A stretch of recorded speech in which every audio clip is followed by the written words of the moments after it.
Hi అండి, welcome to Yoddhas kitchen. ఈరోజు మీకు పాలకూర ఫ్రై కర్రీ ఏ విధంగా చేయాలో చూపిస్తాను.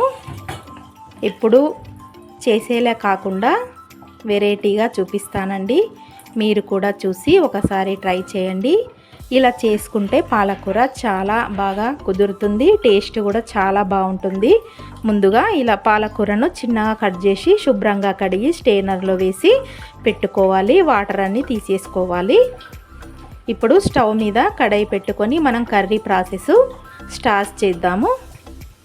నేను పచ్చిమిర్చి ముక్కలుగా కాకుండా ఇలా పచ్చిమిర్చి, ఉల్లిగడ్డలు, వెల్లుల్లి కలిపి ఇలా పేస్ట్ లాగా చేశానండి. ఇలా చేసి వేసుకుంటే కర్రీ చాలా బాగా కుదురుతుంది. ఇలా చేస్తే కూడా పిల్లలు కూడా పచ్చిమిర్చి ఏం కనిపించకుండా ఉంటే పిల్లలు కూడా తినేస్తారు. ఈ విధంగా ఒకసారి ట్రై చేయండి. స్టవ్ మీద కడాయి పెట్టుకొని స్టవ్ ఆన్ చేసుకోవాలి. ఇప్పుడు ఆయిల్ వేసుకుందాం. ఇది ఆయిల్ 50 ml ఉంటుందండి. ఇది కొలత 50 ml. ఆయిల్ వేడైంది. ఆయిల్ వేడి కాగానే కొద్దిగా 1/2 స్పూను జీలకర్ర వేసుకోవాలి. స్టవ్ సిమ్లో పెట్టుకోవాలి.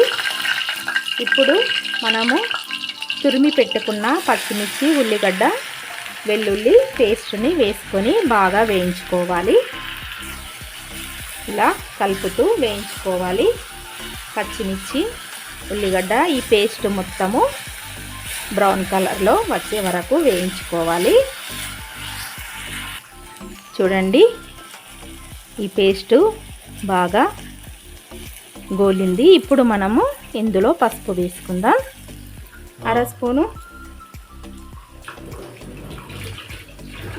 స్పూను పసుపు వేస్తే సరిపోతుంది. ఇలా బాగా కలుపుకొని ఇందులోనే పాలకూర వేసుకోవాలి.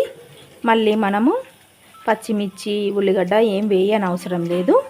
ఇలాగే చేసుకోవాలి. ఇలా చేస్తే కర్రీ అనేది బాగా కుదురుతుంది.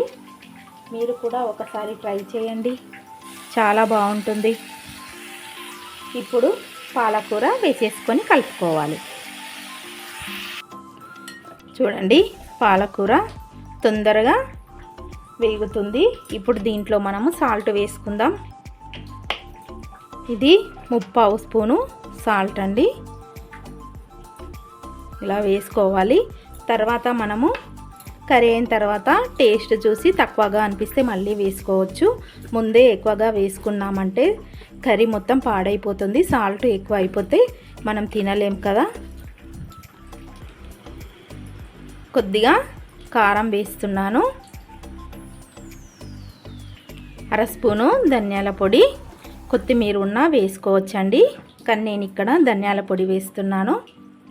ఇప్పుడు ఒకసారి కర్రీని బాగా కలిపి కాసేపు ఇలాగే ఫ్రై చేసుకోవాలి. సాల్ట్ మొత్తము కలిసే విధంగా బాగా కలుపుకోవాలి.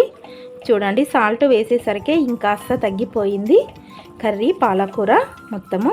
ఇప్పుడు మూత పెట్టకుండా ఇలాగే ఫ్రై చేసుకోవాలి. మూత పెట్టామంటే వాటర్ వస్తాయి కదా, వాటర్ వచ్చినాయంటే టైం బాగా తీసుకుంటుంది ఫ్రై కావడానికి. అందుకనే మూత పెట్టకుండా ఇలా ఫ్రై చేసుకోవాలి. చూడండి, కర్రీ అనేది కంప్లీట్ అయింది. చూసారా, ఆయిల్ కూడా బయటకు వచ్చేసింది. ఈ విధంగా ఒకసారి మీరు పాలకూర ట్రై చేయండి. పిల్లలు ఎందుకు తినరు చెప్పండి? వాళ్ళకి పచ్చిమిర్చి కానీ ఉల్లిగడ్డలు కానీ ఏం కనిపించవు కాబట్టి కమ్మగా తింటారు. ఇలా ఒకసారి పాలకూర ట్రై చేయండి. ఈ వీడియో నచ్చినట్టయితే లైక్ చేయండి, షేర్ చేయండి, కామెంట్ చేయండి. మన యోధాస్ కిచెన్ ఛానల్ను తప్పకుండా సబ్స్క్రైబ్ చేసుకోండి. Thank you for watching.